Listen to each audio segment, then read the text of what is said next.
Om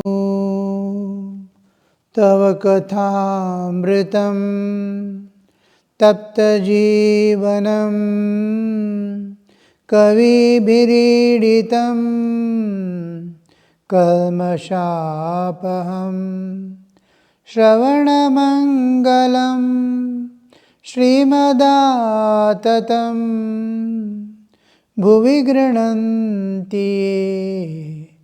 Bhurida Janaha Bhuvi Grananti Bhurida Janaha.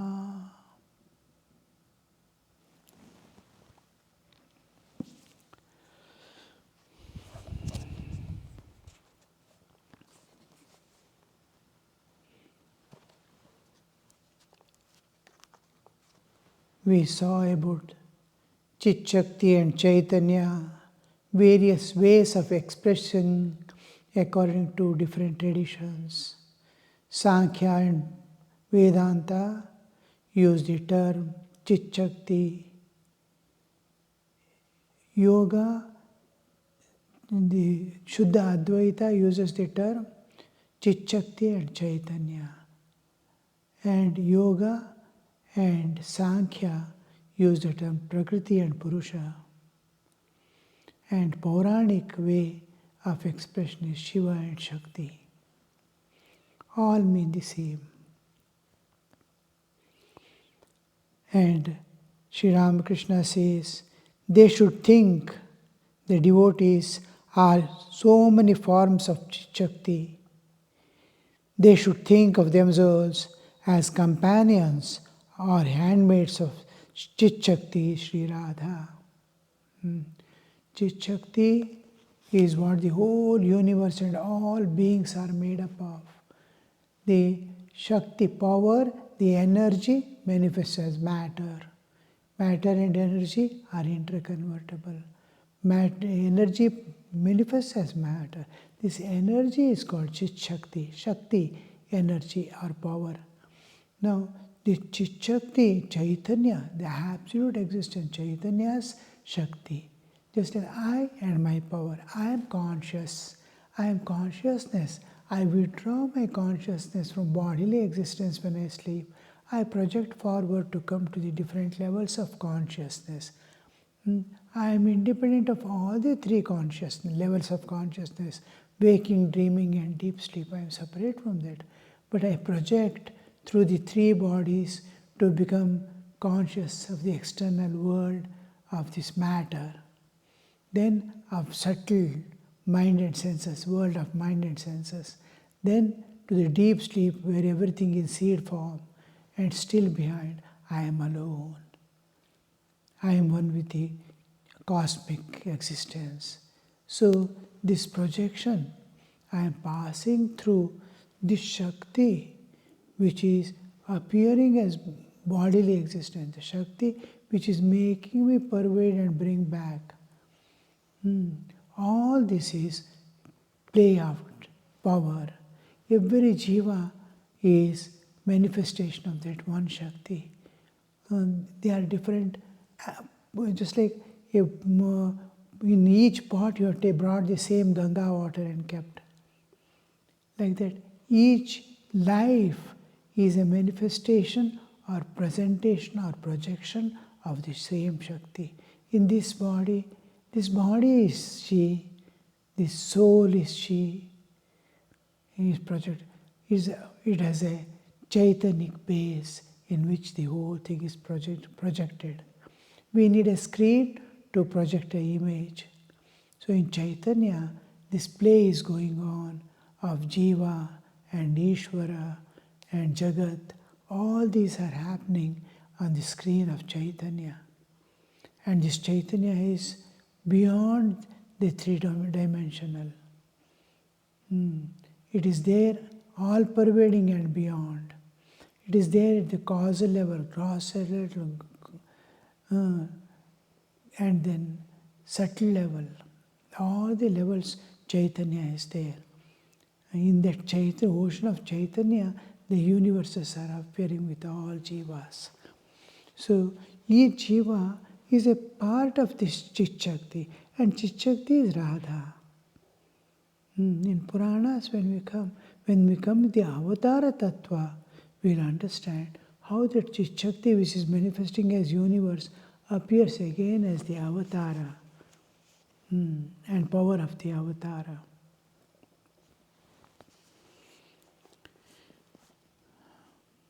The evening worship was over.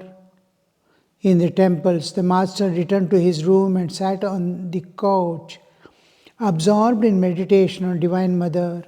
M sat on the floor. There was no one else in the room. The master was in samadhi. He began to move gradually down to the normal plane. His mind was still filled with the consciousness of Divine Mother. They were talking about Divine Mother, Chit Shakti and all that. So still he was lingering on the thought of Divine Mother. In that state, he was speaking to her like a small child making importunate demands on his mother. So Master was in samadhi. He began to come down gradually. He was in deep samadhi. Samadhi means we sit, try to meditate.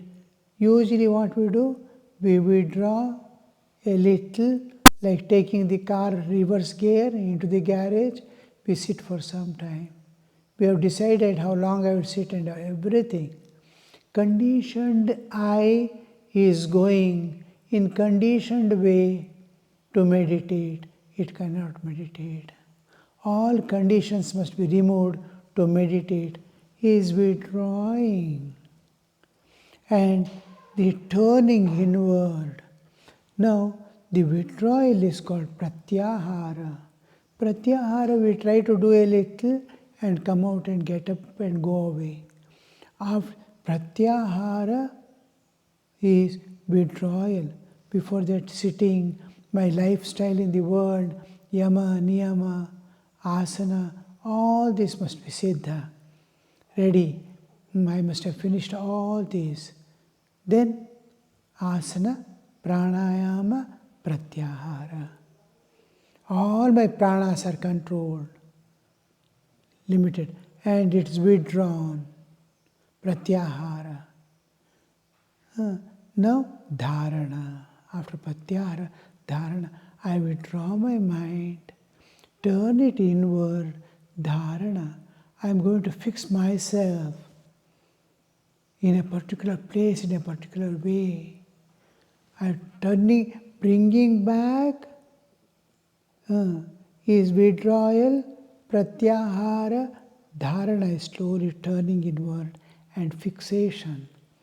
What I am going to see, where am I going to go, how am I going to enter within, everything is clear. And after I am going to take up the inward journey. Now dharana takes place, dhyana begins with dharana, placing myself, or placing the ideas, or fixing my direction. So after this, dharana, dhyana. I am suppose varieties of meditations are there. Or nirguna nirakara and saguna sakara, God with form, and various ways, The dhyana, meditation in worship, is entirely different from meditation in yoga. Each branch is different. Upasana meditation is different. Samadhi meditation is different. Various varieties. Now, withdrawal, and then when I suppose I start seeing Sri Ramakrishna's form, his form is becoming clear. Every grain, like computer absorbing every bit of the information. So in this bodily existence is taken. Every bit of it is clear. This aspect of clarity. This is made, I am getting absorbed. He is my Ishtadevata. I intimately love. And the turning inward, I have been getting slowly absorbed. So whom I love, I get absorbed in them, their stories, their telling, their speaking. I get immersed in it. So the turning inward, pratyahara, dhyana begins with my concentration or absorption. When I get absorbed, dhyana has begun almost. That how do you know? The world is forgotten. I am forgetting the world. Where am I? I do not know. I am clear about my Ishtadevata. Dhyana has begun. And then now I am losing my body consciousness. I am not aware of the body also. I like entering into sleep, I am not aware of the body. Now I am not aware of the world. World is still there, body is still there, but I am not aware in sleep. I am entering into dream state. In sleep, I withdraw from the external world and enter into dream state. Here, I withdraw from the body also and enter into samadhi, higher levels of consciousness. Dream is lower levels of consciousness than our normal consciousness. Now, higher levels of consciousness, samadhi. The moment dhyana, deep meditation, that my body awareness is lost. Like in sleep, I lose my body awareness. The whole body is lying down, sitting there in meditation. I don't even know I have a body. Then the dhyana has begun and we are entered into deep dhyana, and now form is becoming clear. The form of it has become living. Living, God is living. Dhyana is ended and samadhi has begun. I am seeing the form of God. Then begins the story. God invokes pranas in me that I can move. A prema sharira projects forth. Just like I get dream body in dream, waking body in waking, there in samadhi I get prema sharira, body of love. Love with my love for God, the pure love which seeks nothing, in which there is no any aspect of world or worldliness. It is spirit, loving spirit. Chaitanya, loving Chaitanya. Bindu, water is loving water. Bindu, loving the Sindhu. So this aspect, dhyana has begun, form. He starts seeing the form. Then he is in samadhi. He is able to see the living form of God. God starts speaking. So this is another level of consciousness called samadhi, where more reality is highest, being the samadhi. Highest samadhi is nirvikalpa samadhi, where there is no duality at all.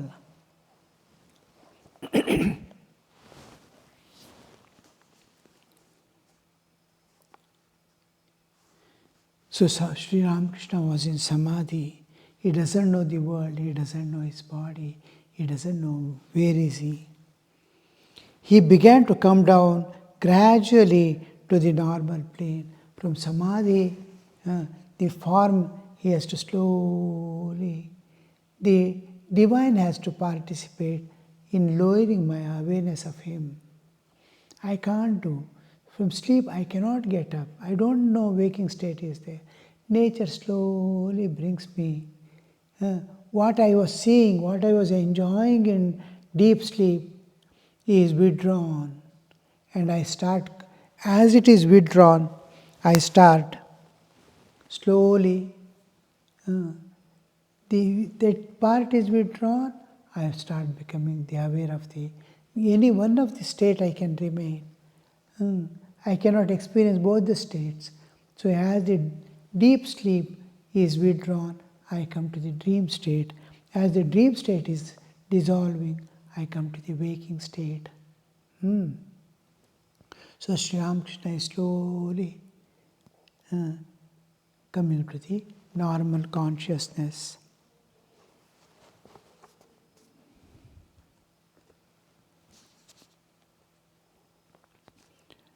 Down to the normal plane. His mind was still filled with the consciousness of Divine Mother. His mind was filled. Mind is different from consciousness. Consciousness is what makes the mind work, body work, all senses work. I am conscious, so everything is working. This consciousness, that consciousness still is covering, pervading the mind. And mind is still, mind behind the mind being consciousness. Mind starts acting as consciousness, always. Body acts as consciousness because consciousness in waking state.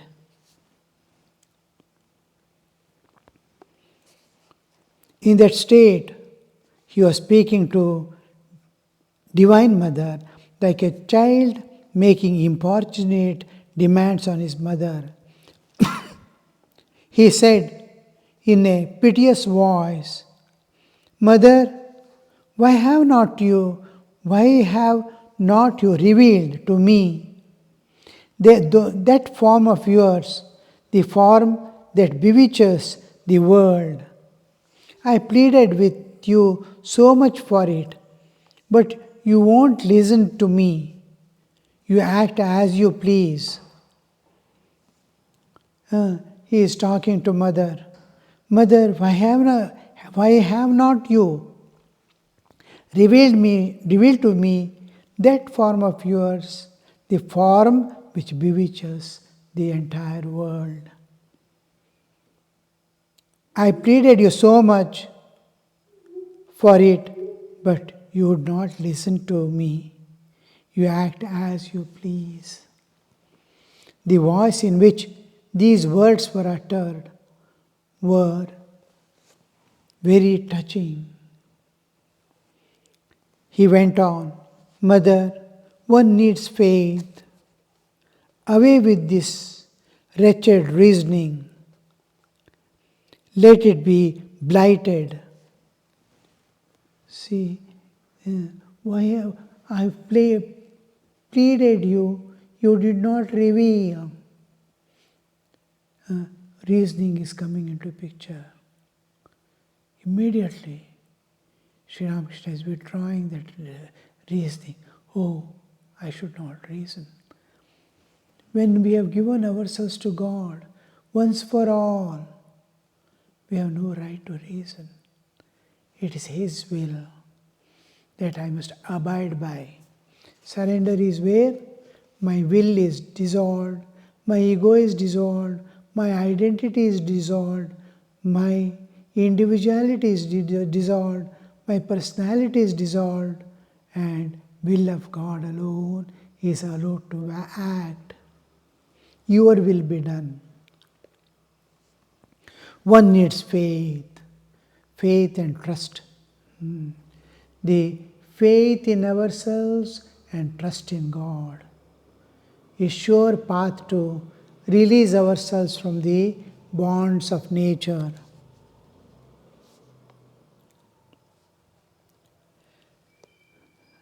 One needs faith in the words of Guru, childlike faith. The mother says to her child, "A ghost lives there," and the child firmly convinced that the ghost is there. Again the mother says to the child, "A boggy man is there." The child is sure of it. Further, the mother says, pointing to a man, "He is your elder brother." The child believes that the man is 125% his brother. One needs faith. But why should I blame them, Mother? What can they do? It is not necessary to go through reasoning once. It is necessary to go through reasoning once. Did not you see how much I told him about it the other day? But it is all proved useless. Regarding someone, he is complaining to Mother. I tried to change or to put some ideas into him. All that failed. The master was weeping and praying to the Mother in a voice choked with emotion. He prayed to the Mother with tearful eyes for the welfare of the devotees. Mother, may those who come to you have all their desires fulfilled. But please don't make them give up everything at once. Mother, well, you may do whatever you like in the end, if you keep them in the world. Mother, please reveal yourself to them now and then. Otherwise, how will they live? How will they be encouraged if they don't see you once in a while? But you may do whatever you like in the end. The master was still in ecstatic mood. He is conversing with Mother. This is called communion. A communion at different levels with different thoughts and different feelings go on. So Sri Ramakrishna is communing with you, expressing all his inner feelings, and feelings is one thing. Feelings, will is another thing. If feelings are not associated with will, it will not be implemented in practical, physical level. Now, feelings and even experiences, whatever we gain, whatever we think, thoughts usually imprison us. Fears limit us. I cannot do. Fears. The thoughts are imprisoning. The moment a thought comes, it has already imprisoned me. So these things, now awareness of the divine, my own divinity, and trust in God. We call it faith in oneself and trust in God.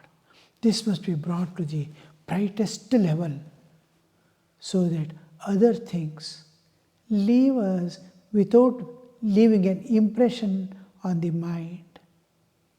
When I re-insist, affirm my divinity, affirm the trust in God, that God will never desert me, will not see that I am always protected under Him.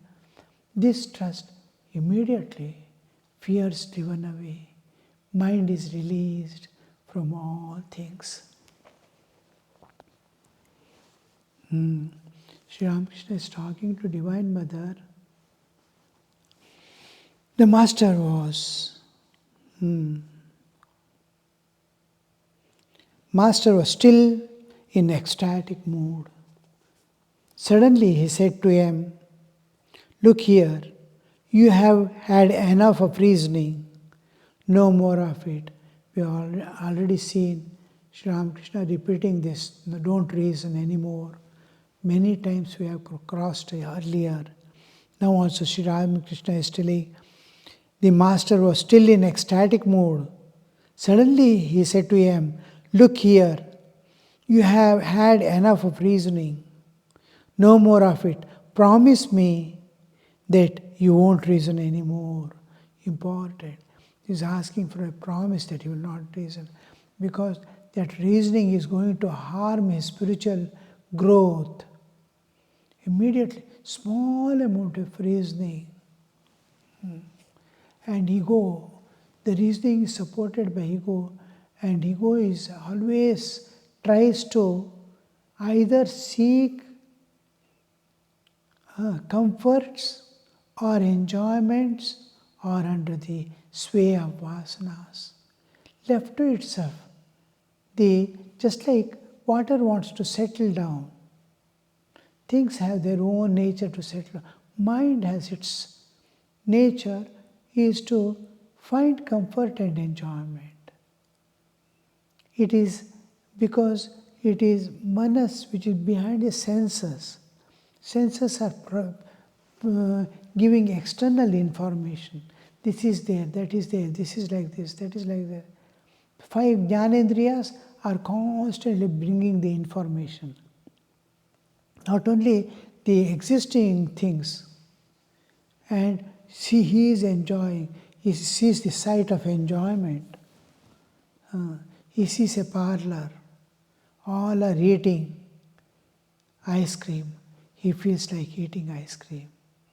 It is not depicting alone, but the inducement comes when he sees the enjoyments.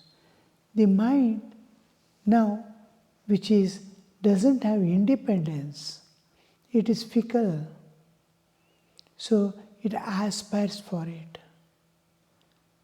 This mind cannot be, it is its nature to find, need not be under vasana alone.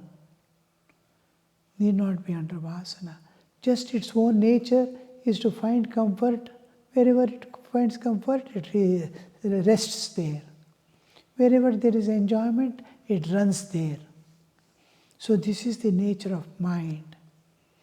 So in the mind, the Sri Ramakrishna doesn't want that reasoning to be practiced, because it's going to harm his spiritual life. Om Shanti Shanti Shanti Harihi Om Tat Sat Shri Ramakrishna Arpanamastu.